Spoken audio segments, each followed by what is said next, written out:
Hey guys, how's it going? Kevin Cleary here with a knife video for you. And today we have a steel will. This is the steel will Intrigue. This is the latest addition, I guess, to the family that includes the Cutjack and the Modus. And there's some similarities between all of those. They come in a large and a small, and they tend to come in a value and then a higher end version in M390 with bearings and G10. To my knowledge, this one has not been available in that higher end version yet. And steel will, each of those versions, the Cutjack, the Modus, and now this, there's been a bit of a delay. They're made in Italy, and so it seems like, you know, the production there in Italy is not prompt, okay? So we've waited quite a bit on all of those higher end versions. Anyway, back to the knife in question and a little bit more introduction to that. I have been pretty happy with most of the steel wills that I've had, and I'm pretty impressed with their overall sort of product lineup as well. I had the Resident not that long ago and absolutely loved it. I still do. I would still highly recommend it. I've had the Cutjack and really enjoyed it. And in addition, the steel will Gecko, which was fantastic. I had the mini. I would love to try a large. I feel like, you know, the reason I haven't pulled the trigger on the large is I feel like I'm going to love it too much and I won't be able to part with it. It'll have to be a permanent collection, and they're pretty costly. So I haven't pulled the trigger on one of those yet, but it's certainly on my list. And a few others, the Druid, the Roamer. Pretty interested to check those out, as well as some of their other, they've got some other higher end folders, some more expensive stuff. And they all are, you know, a number of them are pretty intriguing to me, right? Just like this one. So now that we've got a little bit of introduction out of the way and we've talked about the company a little, let's focus in on this guy.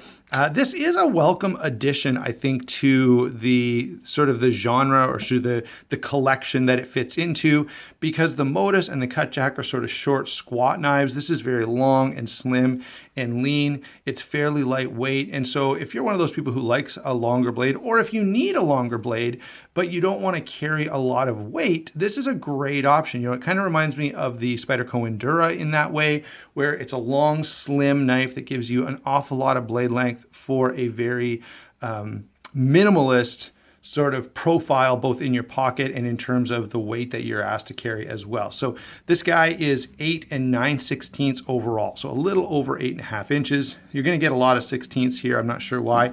Blade is 3 11/16, so just a little over 5/8. The handle length on this guy when it's closed is 4 11/16.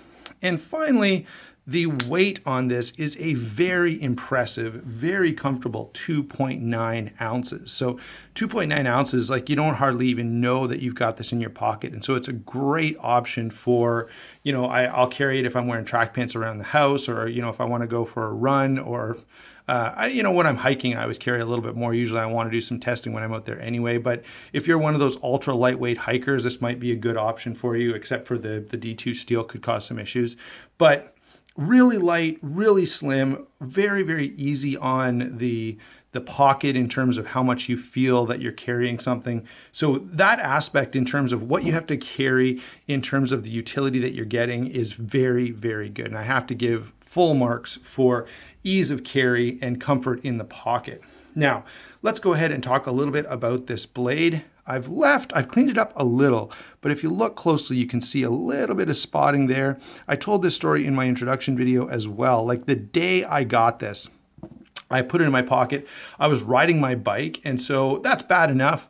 You know, if you're riding your bike or running or something like that, or hiking even, anything that you're going to be sweating a lot, sweat is really, really bad for a knife. But in this particular case, it got worse because I rode my bike to work and I got caught in the rain.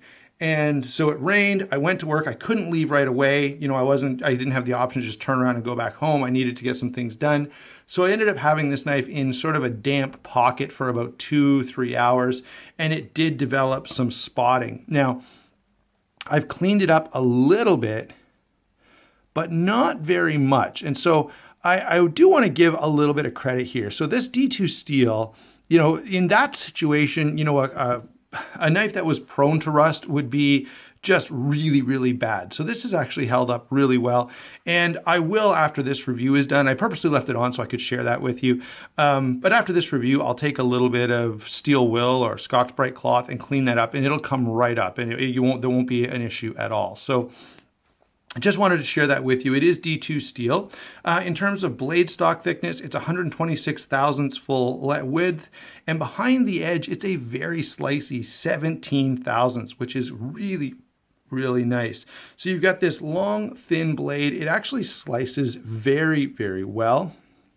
Got to give a lot of credit for getting this blade grind down to what I really like to see. Now, I wonder, okay, if they're going to have the same issue. I've watched reviews about the other higher end versions, okay, and in each case, they have said the blade is ground a little thick, which is kind of too bad. Even the Steel Wheel Resident was a little thick behind the edge. It would have been great to see it ground more like this. So 17 thousandths behind the edge is fantastic. And I hope when they do the M390 version, it comes out really thin and slicey as well, because I really don't see this as a hard use knife, okay? It's really not meant for, you know, going out in the bush and batoning through trees and really putting a lot of heavy use on. It's an EDC knife through and through. And so it should be ground as one. In terms of the performance on this steel, D2 is fantastic. This has held an edge quite well. I may have stropped it one time, but that's all. I've used this for about a month and I haven't even had to mess with it other than a light stropping. So that's pretty good to, you know, for under regular use just to hold up that well. I think that's pretty darn impressive. Let's move on to an area that maybe isn't so impressive, and that is lockup and deployment. So it is a flipper, and the flipper tab is comfortable. It grips your finger really well. I have to use sort of a push button. There you go. I have to use a push button and a little bit of wrist action to get this one to deploy well. Now, I don't mind doing that, although I know some of you may mind. This one that I got, okay, and I don't think this is a problem for all of them, but the one that I got, the action is a little rough. It's, you know, the washers are not quite flush or are not quite flat. It's just, you know, it's a little rough all around. So that's been a bit of a headache for me. As it has broken in, I've been able to slowly sort of work on it. I've taken this apart and cleaned it and lubricated it multiple times, and each time it gets a little bit better. And I do have it now to a point that I have no blade play side to side, none up and down. It's really, really solid. And I can still flip the knife open. Okay, when I first got it, that was not the case. In order to tighten it to where I had no or very little blade play, you could not flip it at all. Now, I will say, to demonstrate how tight I have to have it, I cannot flip it open with my left hand, okay? And that's not true of, you know, most knives I can flip open fine with my left hand. So the fact that I really can't do this one at all shows you that I still have to have it pretty tight. Some of you may have a higher tolerance for that, and I kind of wish you wouldn't. I think every knife that has the slightest bit of blade play should go straight back to the company to teach them not to do it, okay? And if you're watching this from Steel Wheel, please, please, before you send a knife out, just give it a quick check. Make sure that you can flip it and that there's not severe blade play, please. Okay, nothing ruins a knife more for me than blade play. I'll forgive an awful lot, but there cannot be any blade play whatsoever, or I'm gonna just trash it, okay? So, I don't have to totally trash this one because I was able to get rid of that blade play, but I can tell you right now, if I couldn't get rid of it, and it was looking like that for the first week or so, this would be a very different review, okay? I hate any kind of blade play, and if you make a knife with blade play, I'm gonna call it junk, because it is junk. There's no excuse for that with the manufacturing abilities that we have these days. Okay, now, rant done, let's move on with life. Everything else about this lock is great. The liner is easy to access. The jimping on it is not too sharp. The flipper is comfortable. Okay, so overall, they've done a good job in terms of design and construction on the pivot area. Just quality control was a little miss on this particular model, okay? And by the way, I do know, I've talked to a number of you about this, most of you have models that are very, very smooth, and that's awesome. All right, I would, if I was buying another one of these, ask the seller, please check it for blade play, or I would go into a store and buy it in person so I could check it myself. That would be, after this experience, that would be my solution, I guess, to that potential problem. All right, so yeah, lockup and deployment is good on most of these from all the people that I've talked to. However, I got one that was quite rough. All right, moving on to the handle and its construction and ergonomics. What we have here is stainless steel liners nested into FRN. I do love that extra touch of effort where they use nested liners. I think it adds a whole lot to a knife. I really, really appreciate when companies do that.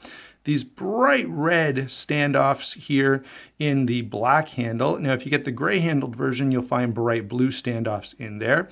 And I do think that's sort of a nice touch of color and adds a little bit of visual interest to the knife. Down here, we do have, as you can see, holes for the clip to be moved to a left side carry. That's nice. Obviously, you're not moving the liner, so it's really not a true left-handed knife, but it does at least give the option to carry in the left side pocket. In terms of ergonomics, this is actually quite good. In a saber grip, the jimping is just right. The texturing on the FRN really does add a really nice bit of texture without tearing up your hands.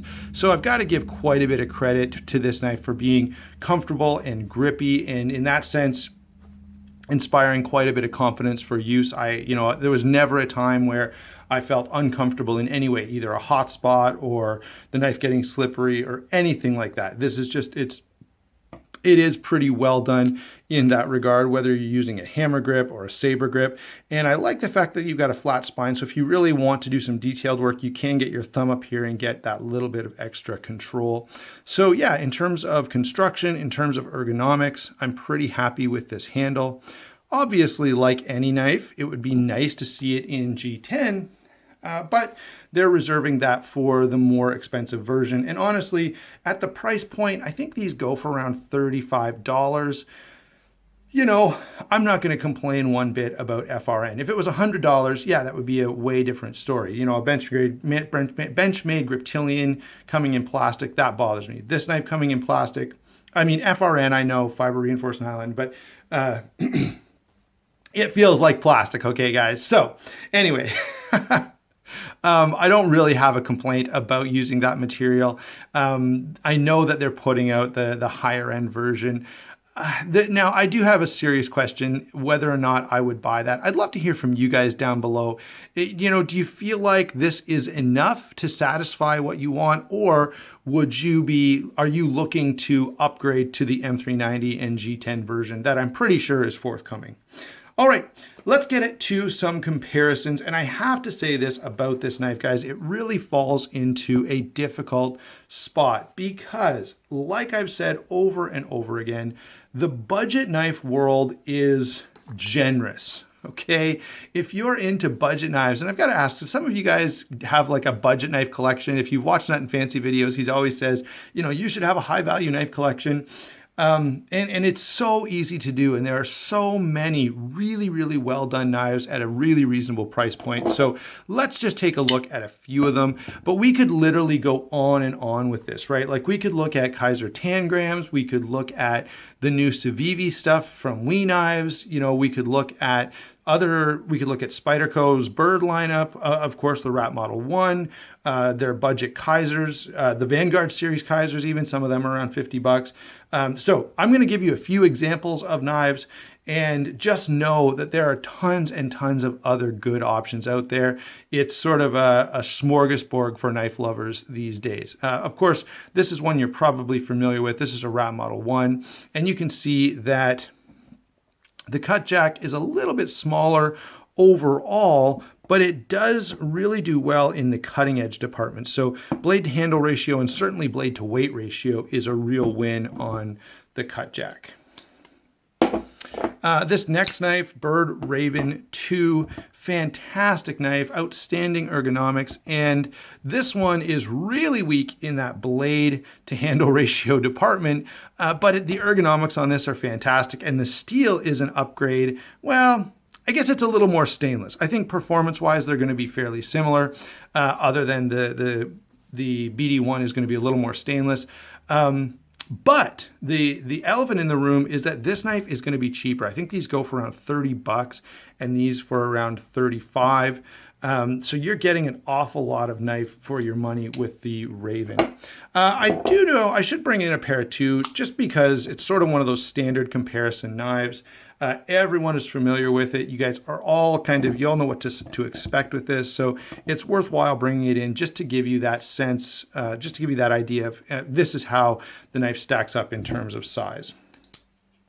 I've got a couple others here that I think are pretty nice if you're looking for something in this vein. The Kaiser Domen is, light and straightforward. It's a simple, really well done VG10 lightweight folder. Okay, so really, really similar. Now this guy you're going to pay around $50 for, so it's going to be 10 or 15 bucks more. But you're going to get a better steel, or at least you're going to get a more stainless steel. And it depends on what kind of design you like. Now for a knife with D2 steel, that's really nice on the design side of things,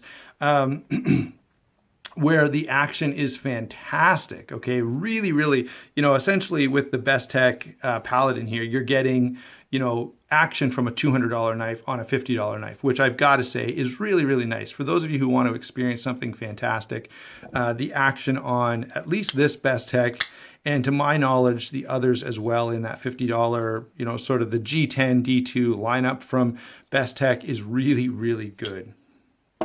Okay, so overall, guys, what do I think of this knife? Well, I will say I was disappointed when it came that the action was pretty poor and it had a lot of side-to-side play. I have gotten it to a point that I don't get angry every time I carry it, so I can tolerate it at this point.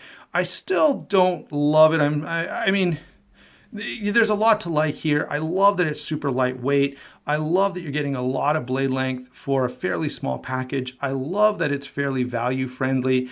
And I love that, generally speaking, most people have been really, really happy with the action on theirs.